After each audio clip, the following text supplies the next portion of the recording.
Parfois cynique, parfois confiant, mais jamais complaisant. Francis Gosselin. J'ai toujours rêvé de l'accueillir en studio. C'était moins facile jusqu'à tout récemment. Là, il y a comme une fenêtre d'opportunité qui s'est ouverte ces derniers jours. Pierre-Yves McSween, auteur, chroniqueur, comptable, même à ses heures. À nous deux, on forme comme l'oligopole de la chronique économique au Québec, on pourrait dire. Là, il y a aussi Radio-Canada. Non, mais tu sais, je pense qu'on a une grosse partie du marché là, quand même. Là, peut-être. Je dirais surtout qu'on est deux geeks économique de radio. Tout à fait. Donc, on va s'en tenir à ça, pas parler trop d'oligopole, parce que là, on pourrait fâcher quelques personnes. Je t'ai invité, en fait, pour parler du livre qui vient de sortir. On connaît, qu'on peut voir là, pour ceux et celles qui nous regardent à la télévision. L'argent, crois-le ou non, l'argent. Là, j'ai vu différentes moutures. Un livre pour les jeunes. Après 2 ou 3 succès quand même phénoménaux, pourrait-on dire, en librairie. Pourquoi ce livre-là, Pierre-Yves McSween? Premièrement, en tant que comptable puis analyste de marché, je vais dire simplement que c'est un marché non desservi, donc il fallait en parler. Et surtout que la collection Crois-le ou non, c'est une collection qui existe pour introduire les enfants à des sujets. Les os, le sang, les bactéries. Donc, on a amené le côté économique là-dedans en disant, votre enfant de 8 à 12 ans ne parlera pas de REE, de REER ou de placement boursier. Non. Mais va comprendre les taxes, va comprendre les choses de grande valeur, va comprendre la location versus l'achat, va se poser des questions sur le mode de vie de ses parents. Parce que la première chose qu'un enfant fait avec ses parents, c'est jouer à la comparaison. Papa, comment se fait que les voisins sont allés en voyage puis pas nous? Papa, pourquoi t'as pas une aussi belle voiture que le voisin? Papa, pourquoi nous on vit dans un bas de duplex puis d'autres ils ont 2 étages? Papa, maman, Et ce livre-là sert à ça. Ouvrir la discussion, mais inversée, c'est-à-dire que l'enfant, dans la collection Crois-le ou non de Sophie Allard, moi et Paul-Antoine Jeté, on s'est incrustés dans cette collection-là pour parler d'argent. Mais on vient comme taquiner le parent par le regard de l'enfant et ça permet aux parents de ne pas être moralisateurs sur l'argent avec leurs enfants, mais permettre aux enfants d'être, disons, curieux sur l'argent, puis d'en parler avec leurs parents. Et donc, l'origine du livre, tu dis, un marché non desservi, mais concrètement, tu t'es levé un matin, tu prenais ta douche, un livre pour Est-ce que tu veux la vérité? D'où ça vient l'idée, le germe? Le gestionnaire de la maison d'édition, c'est Jean Paré, que j'ai reçu à l'émission plus tôt cette semaine. Jean Paré, lui, on a parlé souvent d'un livre sur l'argent. Puis là, on est sorti du pub, d'un bistrot, le bistrot Le Détour sur une rue à Montréal, Beaubier. Et j'ai dit, hey, ta série Crois-le ou non, là, moi, Paul-Antoine, on pourrait faire la version argent parce qu'on n'a jamais trouvé l'angle comme il faut. Dans cette série-là de Sophie Allard, qui a plein d'autres volumes, nous, on peut s'incruster là-dedans et faire l'argent. Il dit, t'es-tu sérieux? Je dis oui. J'ai dit, tu veux ça pour quand? Là, c'est plusieurs mois de travail. Oui, bien sûr. Mais c'est comme ça que ça s'est passé. C'est après 2 verres de vin, un livre pour enfants. Mais parlons-en du processus d'écriture, parce qu'évidemment, les autres ouvrages auxquels tu nous as habitués, ont une certaine profondeur, ça parle à des adultes. Je veux dire, il y a quand même un genre de remise en question. Une épaisseur de livre. C'est ça. Puis là, évidemment, c'est un plus petit bouquin, mais comment... tu as des enfants, Pierre-Yves McSween? Enfants, 10 et 13 ans. Est-ce que c'est sur ton inspiration? Comment on connaît ce marché-là qui n'est pas celui qu'on côtoie tous les jours? Allons-y mécaniquement. On se dit, Crois-le ou non, ça prend 51 idées. Déjà, en partant, on peut-tu faire 50 idées sur l'argent qui peuvent accrocher des enfants de façon ludique ou éducationnelle? Donc, ça nous prenait là-dedans 10-12 sujets des vrais sujets d'argent avec les parents, l'endettement, l'hypothèque, la location, et des sujets plus ludiques, comme par exemple, combien ça te prend d'argent pour t'acheter une île? Et là, dans le fond, une île. Okay. Donc, on dit aux enfants, au lieu de leur expliquer location, on leur explique que au Québec, si tu achètes une île, ça peut te coûter 200 000 si l'île ne vaut pas grand-chose. Mais si tu vas aux îles Caïmans, on est ailleurs. Ouais. On leur explique que dans le fond, tu vas avoir une pièce de 5 milliards de dollars. Est-ce que tu es au Canada ou au Zimbabwe? C'est pas la même chose. On leur explique que leur jus au dépanneur vaut pas mal plus cher en argent qu'à l'épicerie, même si c'est le même jus. On leur explique que dans le fond, sur leur billet de banque, il y a probablement des bactéries.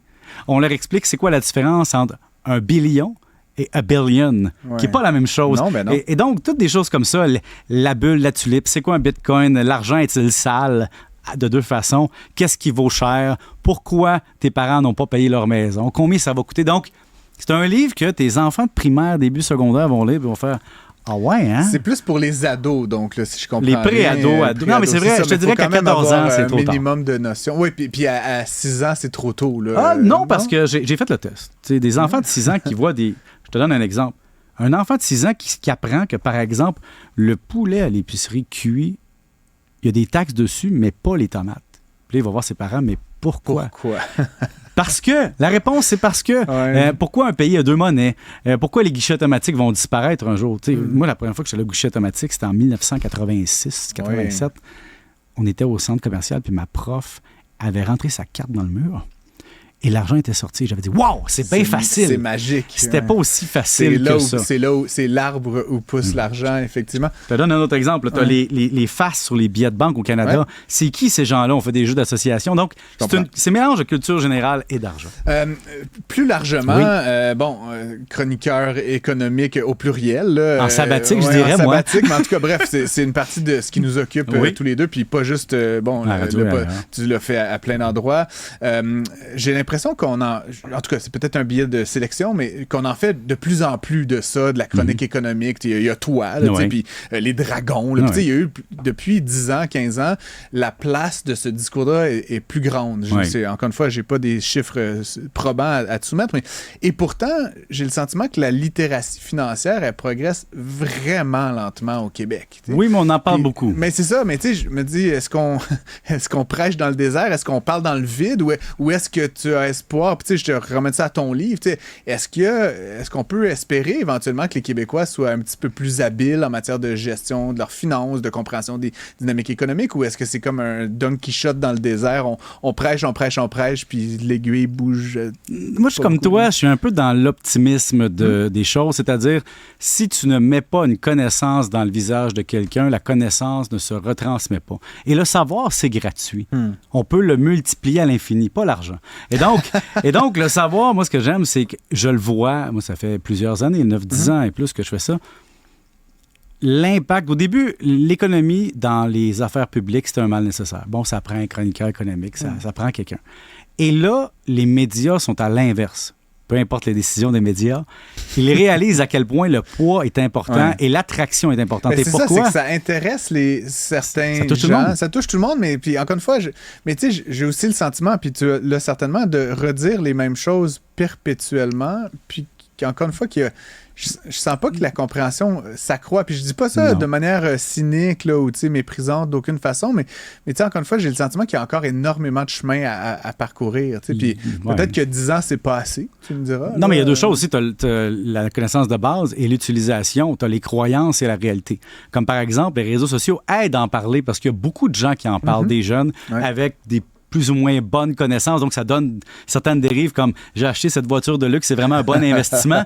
Mais malgré tout, je te dirais que la force du nombre fait en sorte que ça fonctionne mieux et que j'ai des témoignages chaque jour, en tout cas j'en avais, et qui me disent, dans le fond, voici ce que j'ai fait depuis 5 ans, puis ça fonctionne. Donc, moi, je pense que c'est comme la nutrition. C'est pas tout le monde qui se met à manger du tofu du jour au lendemain, mais si tout le monde fait un petit effort, comme l'éducation physique. Tu sais, Pierre Lavoie fait son petit effort depuis des décennies, puis tranquillement, pas vite, et il voit une évolution, mais c'est la même chose avec la nutrition, puis l'argent. Mais l'argent, c'est injuste. On part pas tous en se disant hey, on va tous avoir la même chance. C'est même pas vrai. Donc, moins tu as d'argent, plus il faut que tu comprennes les règles du jeu, plus tu en as, moins tu as besoin de les connaître. Alors, c'est inversement proportionnel. Intéressant. Évidemment, bon, le livre, comme tu disais, s'adresse à un certain marché. J'aime que tu réfléchisses ça comme ça. Tout à fait. Espères-tu en vendre 300 000 copies de celui-là aussi? Non? Je ne fais pas juste des choses pour l'argent, mais que je parle d'argent. Mais je te parlais pas d'argent. Je te parlais du nombre de copies. Ouais. On en a imprimé 7500. OK. On s'en va en réimpression. Et on l'a publié la semaine passée. Ça fait pas longtemps. Il y avait une demande des parents. J'ai pas fait ça pour rien. En même temps, on est 2 co-auteurs. C'est beaucoup plus pour une implication sociale de dire on va y aller, nous autres, dans le marché pas payant, puis on va aller le faire, le livre, puis on va passer du temps, moi et Paul-Antoine, à l'écrire puis à le faire avec Marie-Suzanne, l'éditrice. Et on va faire ça. Donc, je te le dis, je paierai pas ma maison avec ça, là, je te le promets. Puis, faut que je travaille cette année. C'était pas ça ma question, mais tu sais, vous en avez quand même vendu 260 et quelques mille. 250 du premier, oui. Oui, c'est ça. C'est pas toi ton nouveau benchmark pour les suivants. Là. Un 5 000. Moi, si j'en vends 5 000, ça vaut la peine de le faire pour mon intellectuel, pas pour mon portefeuille. Et donc après 4 jours ouvrables, tu as déjà atteint ton objectif. C'est quand même louable. C'est pas pire. Mon but, c'est 25. Je me dis, au Québec, s'il y a 25 000 enfants qui lisent ça, ben ils vont le prêter, ils vont le mettre dans les bibliothèques, ils vont se le donner à Noël. Il va avoir de quoi, là. Bon, maintenant, t'es là, Oui. tant qu'à y être. Tant qu'à être là, je peux pas faire autrement que de te poser la question. Il y a eu des rumeurs dans le journal, là, oui. c'est d'intérêt public, là, oui. bon, quand Cube a annoncé là, qu'ils se déplaçaient, ben, en fait, qu'ils intégraient l'univers des ondes hertziennes, qu'il y avait eu des discussions avec toi. Oui, c'est une rumeur. Tu peux-tu en parler? J'ai eu des appels de tous les médias québécois francophones. OK. Et donc, tout le monde peut dire dans le journal, on m'a appelé. On a parlé à Pierre-Yves McSween. Mais est-ce que tout le monde peut dire qu'ils m'ont fait une offre encore? Donc, de toute façon, je suis encore en vacances officiellement. Je ne suis pas encore disponible sur le marché. Okay. Mais tout le monde m'a parlé. Tout le monde continue à me parler. Et qui sait où j'aboutirai? C'est pas grave, en fait. L'important, c'est que je puisse continuer à diffuser. Je pense même en faire une partie autodidacte. Il y a d'autres vecteurs. Je pense que je vais faire une partie de mon travail sur un média parallèle, c'est-à-dire le mien. Mais le reste, oui, on verra. Hein? Si tu dis à tes patrons, envoie un chèque pour Pierre-Yves, je peux écouter. Tout est une question d'argent. Là. Je fais un livre pour les enfants, je vais l'appliquer. Faire valoir de toute mon influence, Pierre-Yves McSween. Il y a donc des chances qu'on soit collègues éventuellement. En fait, si on regarde statistiquement par capita, t'as les mêmes chances de me voir ici, ailleurs, partout, dépendant de qui tire le chèque. Merci d'être venu à l'émission, Pierre-Yves. On se retrouve sur d'autres ondes à quelque part, éventuellement. Merci d'être à l'écoute.